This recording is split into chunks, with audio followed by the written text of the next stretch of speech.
Hello everyone, in today's video I'm going to show you how to fix QR code scanner not working in Realme Neo 7X. So let's start the video. First of all,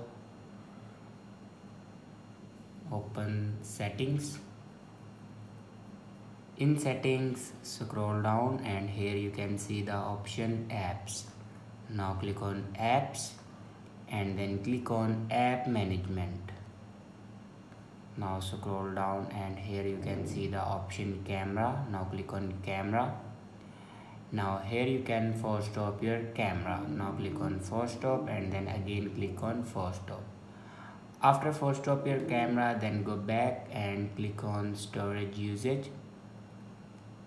Now here you can clear the cache memory of your camera. After clear the cache memory, then go back to the main page and open your camera. In camera on top you can see the scanner icon. Now here you can enable your scanner. After that, go back to your home screen and open your settings. In settings, scroll down and here you can see the option system and update.